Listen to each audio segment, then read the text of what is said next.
Yes, Madam Chair, andito po ako. Yes, salamat, Magandang Ms. umaga po. Arlene. Magandang umaga rin po sa iyo. Comsec, pwede ba nating ipakita si Ms. Arlene para makita at marinig ng lahat?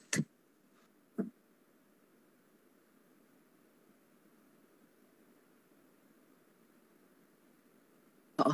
Ms. Arlene, pakibuksan yung camera nyo. Okay. Akala ko nakabukas. Okay, salamat, Ms. Arlene. Ngayon, nakabukas na at kitang-kita ka namin. Okay. Magandang umaga po muli sa iyo. Ms. Arlene, you were there before the year 2000. So, you probably have a perspective also on the early years of the ministry of KJC. You said in an interview that as coordinator, humihingi kayo ng pera para kay Kibuloy at yung mga tao naman nagbebenta ng ari-arian nila para maka-generate ng pera para kay Kibuloy. Pwede nyo ba itong ikwento sa komite? Yes po, Madam Chair. Una po sa lahat, magandang umaga po sa lahat na naririnig, na nakikinig sa atin ngayon.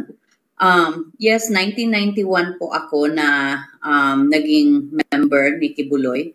Tapos naging pastoral din po ako ng 2 taon.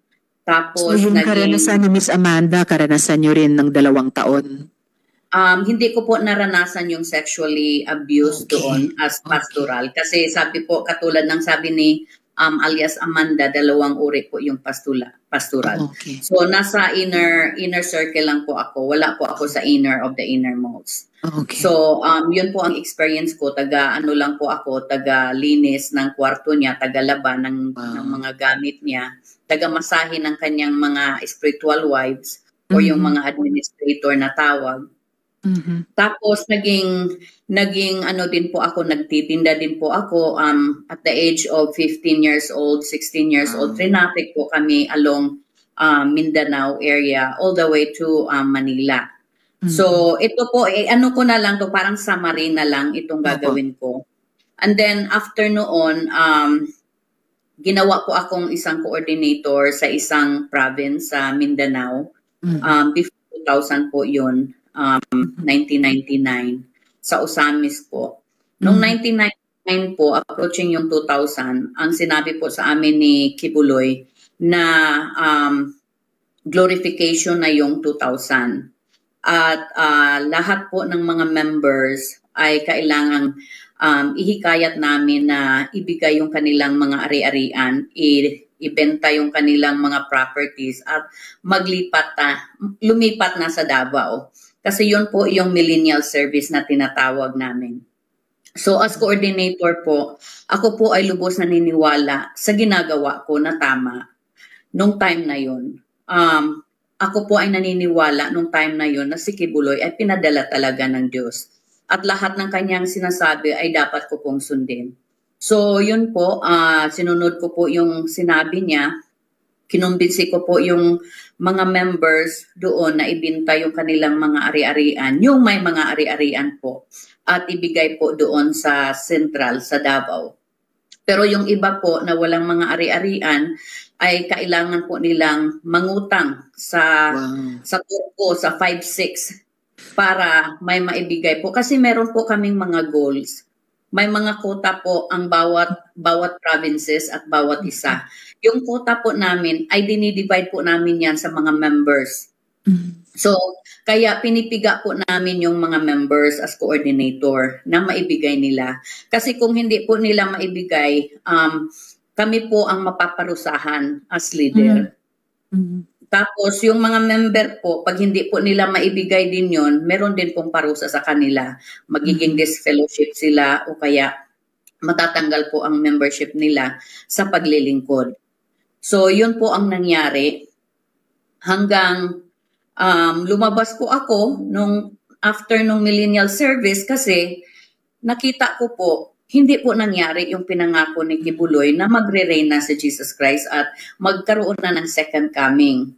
So, nung nakita ko na hindi natuloy yung mga sinasabi niya at after nung, kasi meron po kaming reshuffling na tinatawag, after ng millennial service, after nun, meron kaming reshuffling. Ipinabalik po ako doon sa dating assignment ko. Ako po ay parang nahihiya na humarap sa mga members na wala akong ma-explain sa kanila na tama. Kung, papaano ko i-explain, hindi naman bumalik si Jesus. Tapos wala ng mga ari-arian yung mga members, yung mga tao. Wala na silang babalikan sa kanilang pamamahay. So, kaya po ako lumabas ng year 2000. Salamat, Miss Arlene. Actually, habang nagsasalaysay kayo, naalala ko rin yung aming investigasyon sa Socorro, no? Doon naman kay Senyor Aguila, na may sinasabing mangyayari na yung end of the world, kaya pumunta na sa isang partikular na lugar, ibenta yung mga bahay nila, mga ari-arian nila, and then pagkatapos hindi naman pala talaga nangyari. So, naalala ko po talaga yun. And sa kwento po ninyo, Ms. Arlene, so masasabi niyo po bang believer kayo dati? Pakiulit po, Madam Chair. Dati, sa pagkwento ninyo, lumalabas na gano'n. So, masasabi niyo po bang noon, believer kayo kay Pastor Kibuloy at believer kayo sa KJC, yung itinuturo nito? Alam niyo po, Madam Chair, medyo yung ano po natin, yung connection, choppy-choppy po yung boses niyo, hindi ko po naintindihan. Okay. So, i-mute ko kaya muna yung aking end dito. Tsaka pakiulit. Sure. Bagal na lang. Masasabi niyo po ba na dati, believer kayo kay Kibuloy? Naniniwala po talaga kayo kay Kibuloy noon? Opo, Madam Chair. Taos-puso po akong naniniwala noon kay Kibuloy. In fact, kung nung time na yun, kung sasabihin ni Kibuloy na maging suicide bomber ako, ginawa ko na siguro din yun. Ganon po ang commitment ko doon sa paglilingkod na yun. Okay. So whether sa paggawa ng mabuti o paggawa ng masama, basta kung inugtos niya, susundin siya ng mga naniniwala talaga sa kanya. At kayo ba, Ms. Arlene, nakaranas din ng pananakit mula sa kamay either ni Kibuloy or ng mga taon niya, tulad ni Ailos Jerome? Opo, Madam Chair, nung naging pastoral po ako, or no, before ako naging pastoral, nagtitinda po kami ng mga kakanin dyan sa Maynila. I think that was 1996 po. Kasi yung mga pastoral na nandito sa US, yung kasama ni Kibuloy, nanonood po sila ng sine at pwede na po silang magsuot ng mga shorts.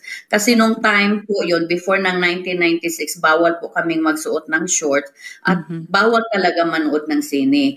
Nung narinig namin yun na meron na palang kalayaan kami na gumawa, tsaka bata pa naman ako noon, hindi ako nakapanood ng sine ever since kasi 15 years old akong na-convert sa paglilingkod. So, nanood kami ng sine. Kasama ko yung ibang mga workers. Ngayon, very proud kami nung bumalik sa workers house, pinagkukwento namin yung aming experience, yung aming napanood. Hindi pala pwede sa amin. Double standard pala. Sa kanila, pwede, mga administrator, pwede silang manood ng sine. Pero sa ibang mga workers, hindi pala. So, ang nangyari, pina-line up po kami, pinalinya po kami. Tapos, bawat sine po na pinapanood namin ay 10 po yung slashes na palo. 6 po yung napanood kong sine. Kasi ang init po noon sa Maynila, pag naglalako po kasi ng kakanin, ang init-init po. So, yung sinehan kasi aircon. So, kaya nagpapalamig din kami doon, kaya napadalas yung yung panunood namin ng sine. So 60 slashes po yung natanggap ko galing sa sa panunood ng sine. At saka si Pastor Kibuloy mismo ang pumalo sa akin. Tapos nung naging pastoral po ako, Kasi po bawal talaga na kahit man lang magkaroon ng eye-to-eye contact sa opposite sex. Ngayon po, nagkataon po na merong incoming na open field concert noon sa Davao. Ang lahat po kami ay kailangan mag-imbita ng mga bisita. Nung time na yon ay pinag-partner po kami ng mga yung young adult na hindi mga workers, mga ordinary members. So, kaya nag-usap po kami nung young adult na opposite sex po. Marami po kasi, apat po kami noon na dapat mag-iimbita ng mga bisita para sa concert sana. Narinig po sa phone na may kausap akong lalaki. Doon po sinampal po ako ni Kibuloy sa harapan ng opo, siya mismo, harapan ng mga workers. Tsaka pinahiya po talaga ako nung time na yon. So yun po sige po. Yun po ang mga physical abuse na naranasan ko. At dun po sa 60 slashes na mismo si Kibuloy ang gumawa. Pambirang isipin yung ganyang karami, meron bang naiwang bakas pa sa katawan mo dahil sa ganyang parusa? Alam niyo po, Madam Chair, siguro mga 3 linggo po ako noon na hindi makaupo ng maayos. Kasi pag namamalo po siya, hindi po siya palipat-lipat sa ibang parte ng katawan. Kung saan po yung tumama yung unang palo po, doon na po yun hanggang 60. Yung isang spot lang. So, yung puwet ko talagang namaga siya. Tsaka hindi mo maintindihan kung anong kulay. Hindi talaga ako makaupo ng mga 3 weeks. Grabe. Ngayon, Ms. Arlene, it's growing clear that sexual abuse was taking place in the kingdom. Pero may iba pa bang klaseng mga pang-aabusong ginawa? Meron din po kayong interview noon na nabanggit nyo na may pang-aabuso din sa senior citizens. Pwede mo po bang sabihin ito sa komite? Opo, pagdating po sa ating mga senior citizen, Madam Chair, may mga benefits po itong mga senior citizens po natin, no? Ito po ang mga benepisyo po nila ay kinukuha po. Kasi meron din po silang mga quota. So, ang nangyayari po, wala pong mga pambili ng gamot itong mga senior citizen natin. Kahit gatas po, wala po silang pambili kasi binibigay talaga lahat kay Kibuloy. Tsaka meron din po silang mga goal. Pag hindi po nila nakuha yung mga goal nila, humihingi po sila sa kanilang mga anak, no? Yung iba po, kahit yung mga senior citizen, ay nagtitinda pa rin sa lansangan, maliban na kinukuha yung kanilang mga benefits. Okay. Salamat, Ms. Arlene. Ngayon, i-address din po natin ngayon yung ipinupukol sa inyo ng mga bashers mo. Nagbalik loob ka naman daw sa kingdom, pinabinyagan mo naman daw yung anak mo doon. So, pwede mo bang ipaliwanag ito sa komite? Opo, Madam Chair. Noong 2004 po, ay nakapunta po ako dito sa US. Kasi po nakapag-asawa po ako ng American. Pinitisyonan po ako, pinapunta dito sa US. So, nung nalaman po ng kingdom na nandito po ako sa US, ay tinawagan po ako at pinakonect po ako sa office nila. At nung nakakonect na po ako, ay pinadalhan po ako ng isang worker dito na lalaki para lagyan po ng satellite yung aking pamamahay para mapanood ko po si Kibuloy daily. So pinayagan ko po yun, nagkaroon po ako ng satellite hanggang paulit-ulit po nakikinig ako kay Kibuloy. Nagkaroon po uli ako ng desire na bumalik kasi sa totoo lang po, Madam Chair, ako, nung lumabas ako, natatakot po ako sa buhay ko dito sa labas kasi lagi pong binibigay o sinasabi ni Kibuloy sa amin na magiging pariwara yung aming mga buhay dito sa labas. At kami po ay maiimperno, Tapos magiging curse po yung buhay namin, yung family namin magiging curse. So nandyan po yan sa puso ko. Kaya nung nanonood ako sa programa niya, nagkaroon po ako ng desire uli na magbalik loob. So ngayon, nung nagbalik loob po ako, pinapunta po ako sa LA. So every time po na nandito si Kibuloy sa US, nung time na yon, 2005 po nung ako po ay nanganak sa aking panganay. So after po na nanganak ako ay gusto po ni Kibuloy na makita uli ako kasama yung aking family. So pumunta po kami ng aking pamilya sa LA para i-introduce ko yung aking husband sa kanya tsaka yung aking anak. So doon po nag-umpisa yung aming ugnayan na parang wala pong nangyari sa amin na parang hindi po ako lumabas. Yung aming relationship ay parang normal lang din kasi nakakausap ko si Kibuloy anytime, yung mga administrator, nakakausap ko, nakakasama ko silang kumain sa isang lamesa, sa isang table na hindi naman talaga accessible yan sa mga ordinary na worker. Tsaka nung time na po yun, hindi ko po naranasan na magbayad ng yung tinatawag nila na rehabilitation fee. Katulad ng mga ibang workers na bumabalik, nagbabayad po sila ng rehab fee. Yung iba po nagbabayad ng 100,000, yung iba 50,000 pesos. Oo, pero sa akin po, hindi ko po naranasan yun. Na-connect po ako agad. At para sa akin po, isang privilege po yun na na-connect ako kay Kibuloy.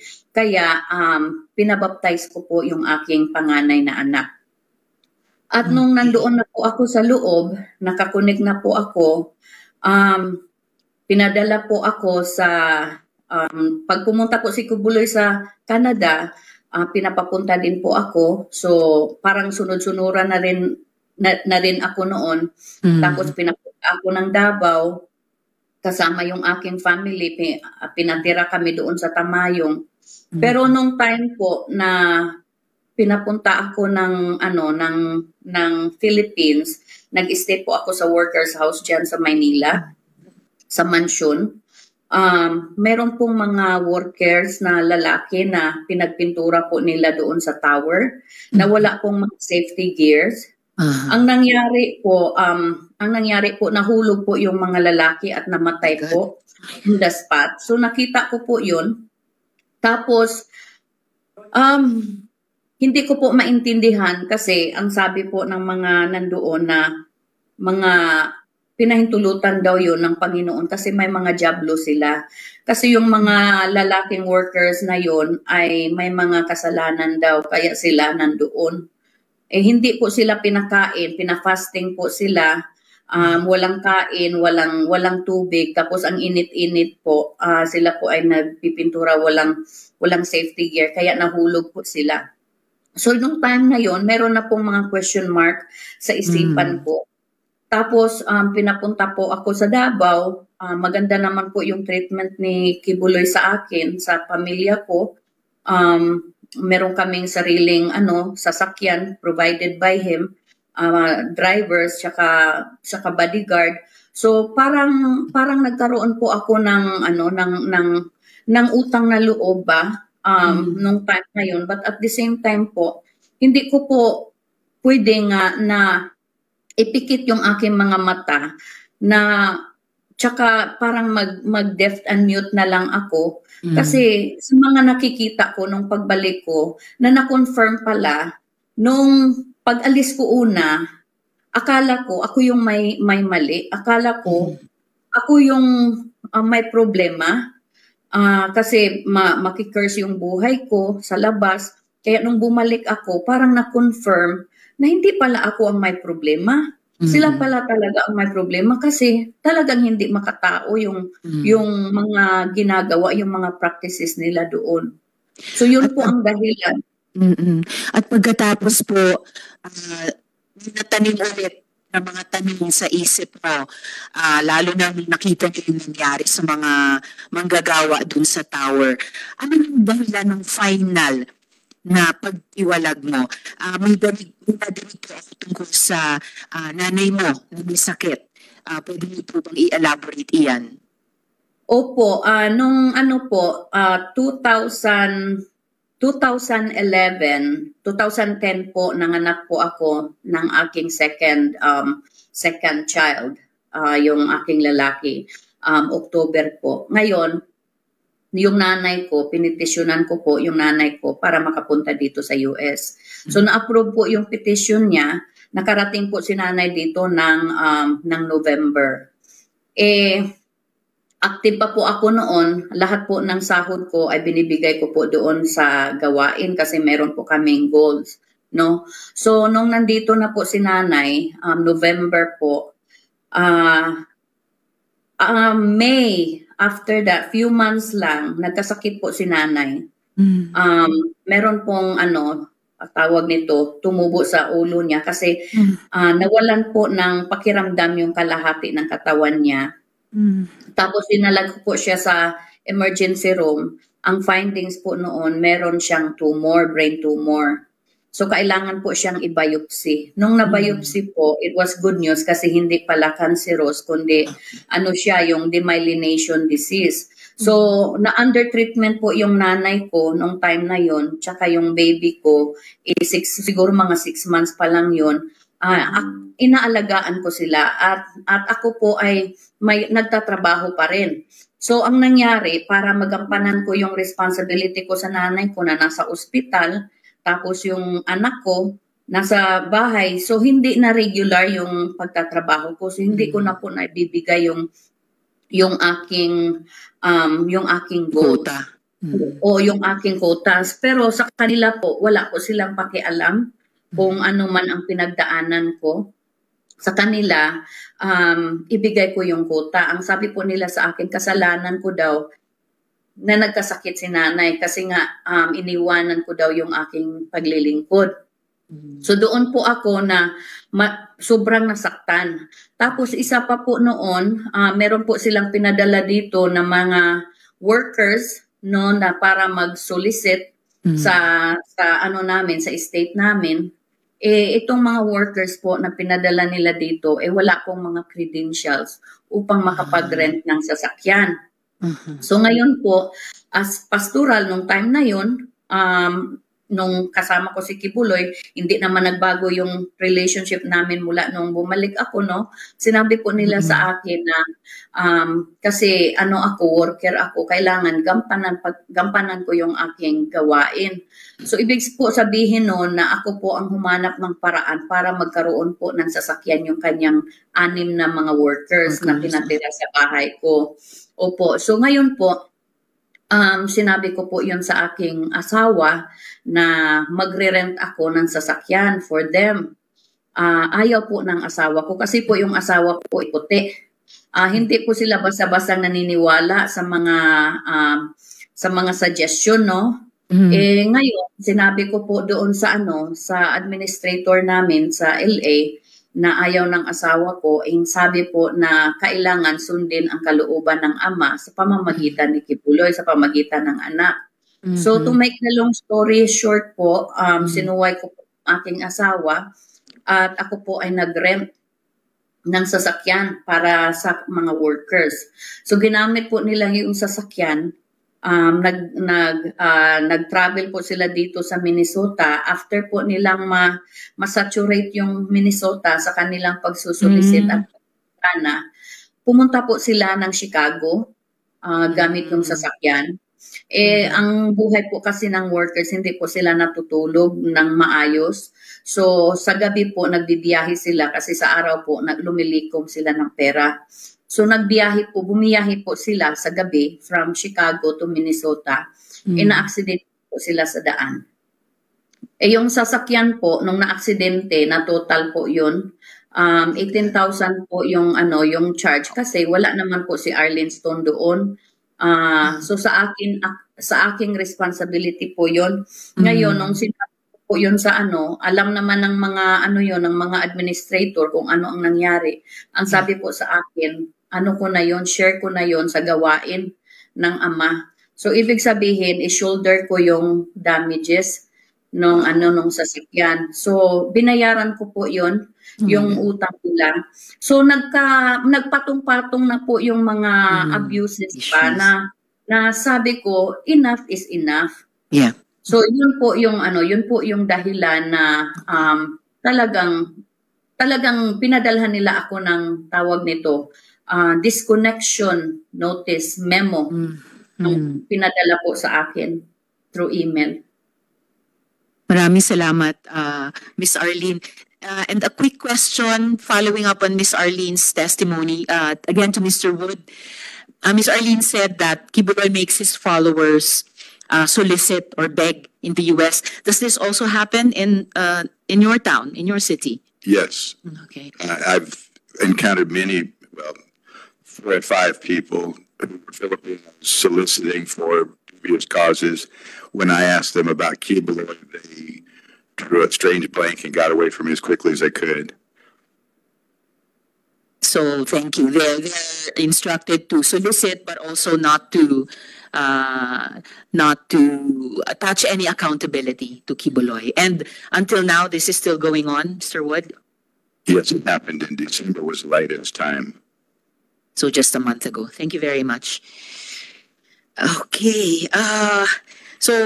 Dear colleagues and friends, these allegations are not only grave, very grave, but